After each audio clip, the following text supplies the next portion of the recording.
The field looks like nothing. Flat agricultural land in the Fayum Depression, 80 kilometers southwest of Cairo. Irrigation channels divide the soil into rectangles. The ground is heavy with silt. 2,000 years of seasonal flooding compressed into silence. Nothing here suggests what lies beneath your feet. But in 2008, a ground-penetrating radar survey detected something at 8 to 12 meters depth. Vast, organized, geometric, a continuous underground structure covering roughly 300 by 244 meters. In 440 BC, Herodotus stood near this place and called what he saw greater than the pyramids. Not comparable, greater. And he had seen the pyramids. Strabo confirmed it 4 centuries later.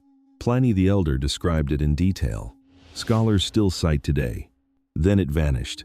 Not destroyed, buried, forgotten for 2 millennia. The question is not whether the Egyptian labyrinth is real. The question is why, 16 years after a scientific survey found it, no excavation permit has been approved. The site is called Hawara. It sits at the edge of the Fayum Oasis, a fertile depression fed by a branch of the Nile that the ancient Egyptians called Tashi, the land of the lake. The area was inhabited continuously from the Middle Kingdom period, roughly 2000 BC, through the Roman era.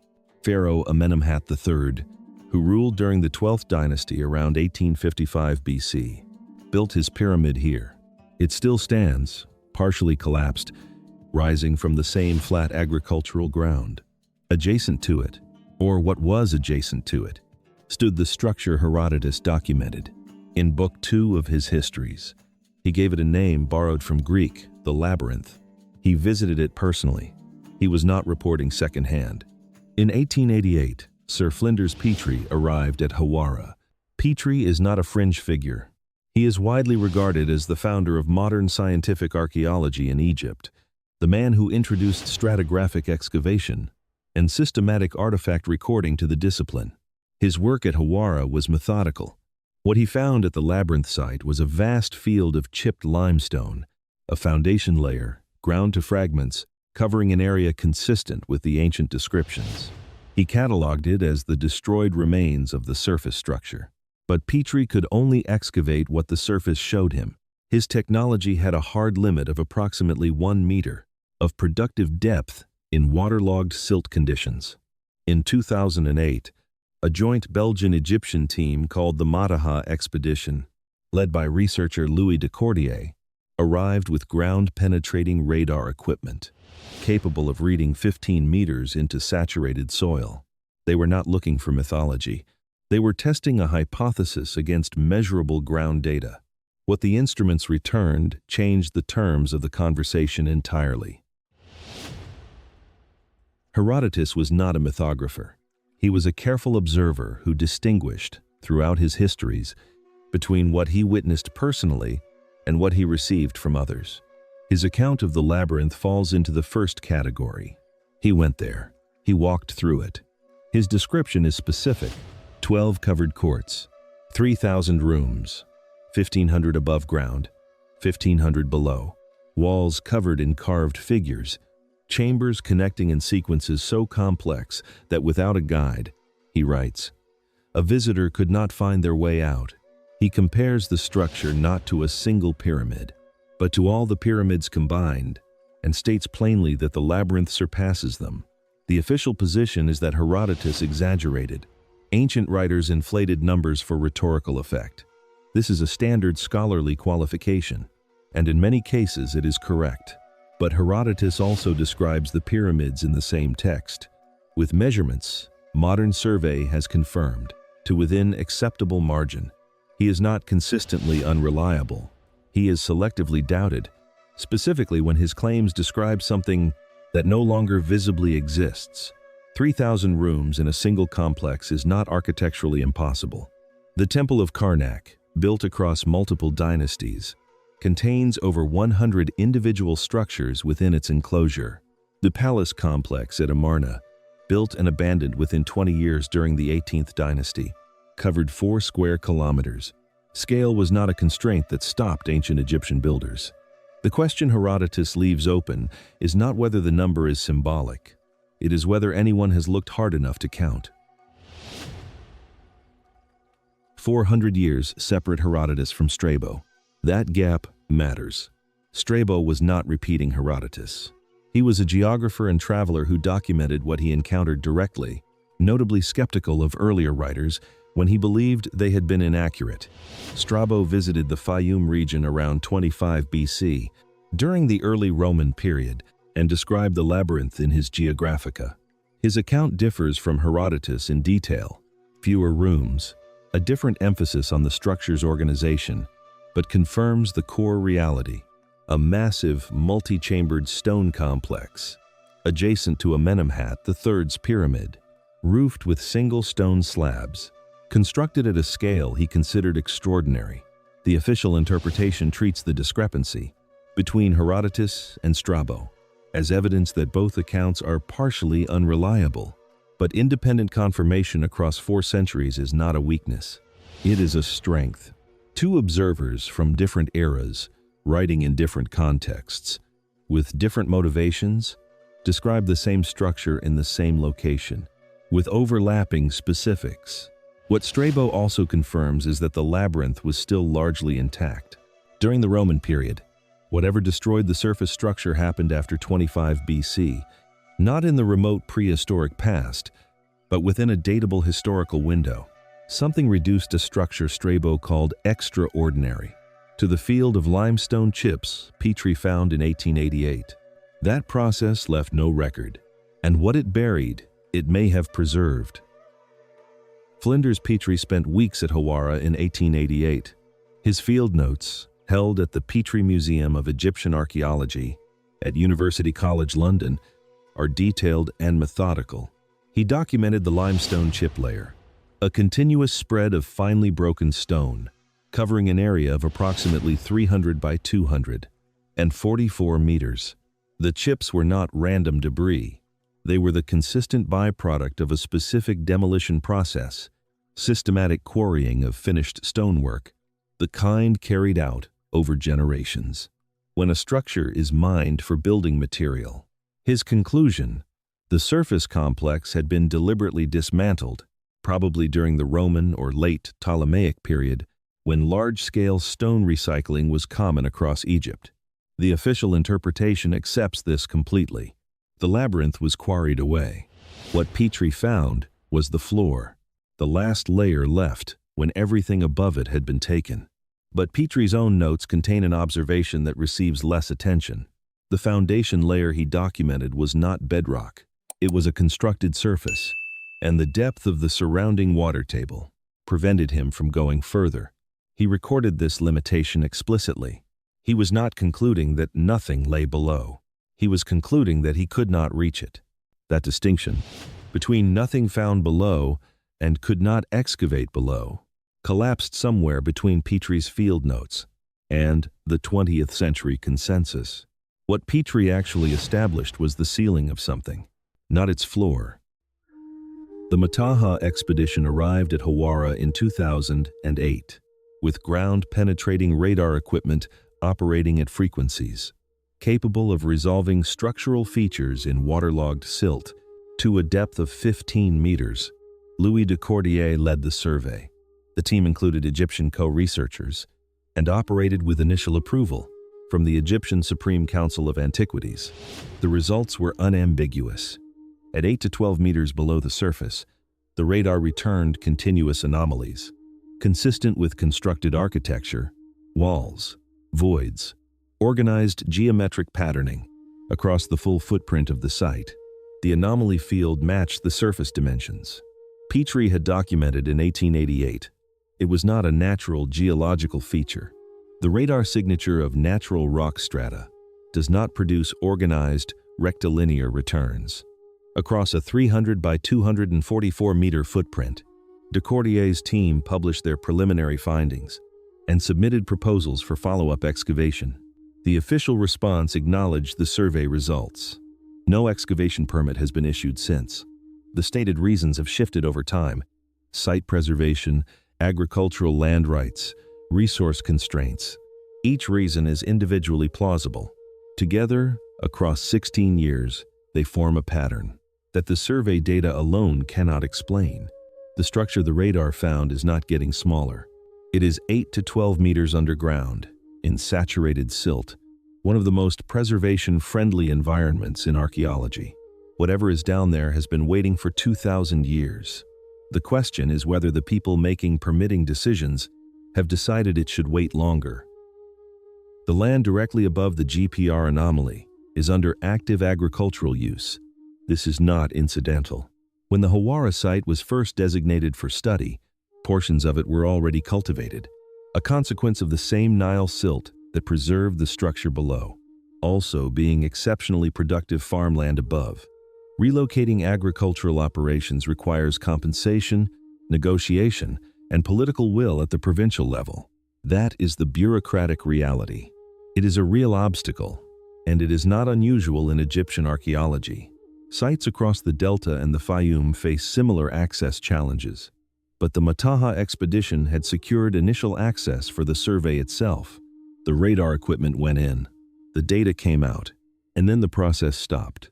Since 2008, no follow-up excavation permit has been approved for the specific coordinates where the anomalies were recorded. Requests have been submitted. Correspondence exists. The Egyptian Ministry of Tourism and Antiquities has not formally rejected the proposals. They remain under review, a bureaucratic status that functions, in practice, as an indefinite deferral. This is the concealer that time and politics built together, not a conspiracy. A system that is not designed to move quickly, applied to a site that powerful institutional interests have not prioritized. The result is identical to suppression, without requiring anyone to have intended it. What Herodotus described, what Strabo confirmed, what Petrie found the edge of, what Decordier's radar located precisely. It remains, as of today, unexcavated. The 2008 Mataha expedition did not operate in isolation. It arrived during a period when ground-penetrating radar was transforming Egyptian archaeology's relationship with what lies beneath surveyed but unexcavated sites. GPR had already been used productively at the Valley of the Kings, at Saqqara, and along the Nile Delta, producing subsurface maps that revised site boundaries and identified previously unknown structures without moving a single gram of soil. The technology transmits radar pulses into the ground and measures the time it takes for those pulses to reflect back from subsurface features. Different materials, stone, void, compacted silt, water, return different signal signatures. When those signatures organize into consistent geometric patterns across a large area, the interpretation is not ambiguous. Geology does not build right angles. Geology does not produce evenly spaced voids. Beneath a 300 by 244 meter footprint, the Mataha data showed exactly that. Decordier's team produced subsurface maps that the Egyptian co-researchers on the expedition reviewed and did not contest. The findings were submitted as the basis for an excavation proposal. Through official channels, satellite imagery adds a second data layer, multispectral analysis of the Hawara site, using imagery from NASA's Landsat program and the European Space Agency's Sentinel satellites, shows ground anomalies consistent with the GPR findings. Subsurface architecture affects the moisture retention and thermal properties of the soil above it, producing faint but measurable surface signatures visible from orbit. Those signatures at Hawara align with the radar returns Decordier's team recorded at depth. Two independent sensing technologies. One site, consistent results. The science, in this case, is not the obstacle.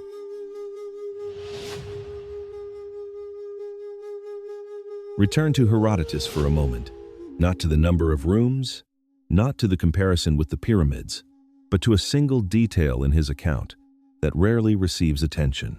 He writes that the lower chambers of the labyrinth were shown to him only from the outside. His Egyptian guides refused to take him in. The reason they gave was religious. The lower rooms contained the tombs of the kings who built the labyrinth and the sacred crocodiles of the god Sobek. Entry was prohibited. Herodotus accepted this.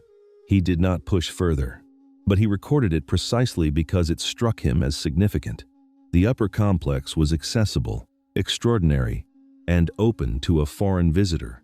The lower complex was sealed, protected, deliberately kept from outside eyes. Even in 440 BC, when the structure was still standing and functioning, that detail reframes everything the modern survey found. The GPR anomalies at 8 to 12 meters depth are not simply the buried remains of a collapsed upper structure.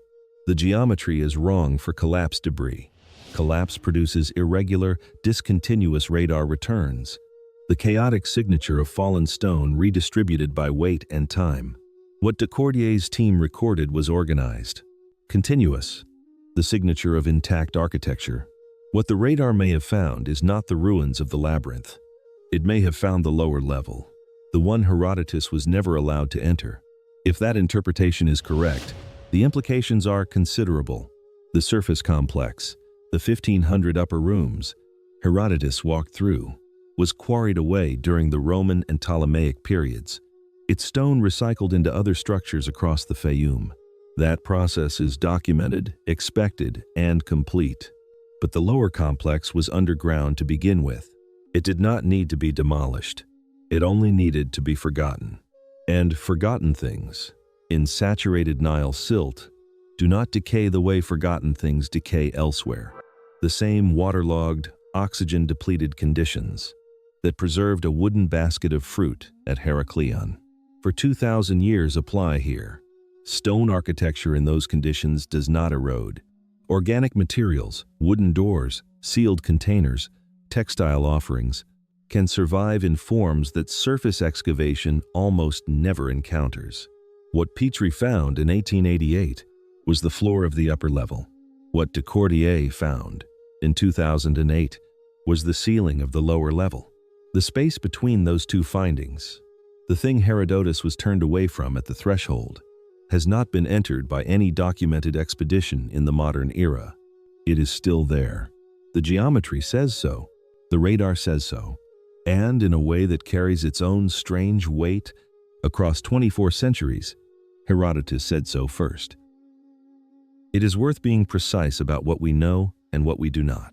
We know Herodotus visited a massive structure at Hawara and described it in specific, internally consistent terms. We know Strabo confirmed its existence 4 centuries later. We know Petrie excavated the surface site in 1888 and documented a demolished foundation layer, covering an area consistent with the ancient descriptions. We know the Mataha expedition's 2008 GPR survey returned organized subsurface anomalies at 8 to 12 meters depth across that same footprint. We know no excavation permit for those coordinates has been approved in the 16 years since. Those are not interpretations. They are the documented record. What we do not know is what the lower structure contains. The GPR data confirms architecture. It does not confirm intact chambers, preserved contents, or the specific configuration Herodotus described. Decordier's team was careful about this in their published findings, and that care deserves to be honored, rather than overwritten with certainty the data does not support. It is also worth saying plainly that bureaucratic delay is not the same as deliberate concealment. Egyptian Antiquities Administration manages thousands of active sites with limited resources and genuine competing priorities. The system is slow. That slowness has real costs. Sites erode, water tables shift, agricultural encroachment advances, but slowness is not a policy of suppression. What remains, when the careful qualifications are made, is still extraordinary. A structure described by 3 major ancient writers, located precisely by modern survey, sitting intact, or possibly intact, beneath farmland that has never been excavated to its depth. The honest version of this story does not require exaggeration. The Egyptian labyrinth does not need mythology. The evidence, as it stands, is enough. Herodotus walked through something at Hawara and ran out of words for it. That is not a figure of speech. He literally writes that the labyrinth exceeds his ability to describe. A man who documented the pyramids, the Nile flood cycle, and the embalming practices of Egyptian priests, told his readers that this one structure defeated his vocabulary. Whatever defeated Herodotus's vocabulary is still down there. The permits are still pending. The radar data sits in published findings most people have never encountered, and the field above it still looks like nothing. Flat agricultural land in the Fayum Depression, irrigation channels dividing the soil into rectangles, farmers moving along the edges in the early morning. If you want to follow what happens at Hawara, and something will eventually happen there, because structures of that scale do not stay buried forever. Subscribe. Leave a comment below with the question this raises for you. For some people, it will be Herodotus turned away at the threshold. For others, it will be 16 years of pending permits. There is no wrong answer. There is only what the evidence does to you when you sit with it quietly. The next video is already waiting.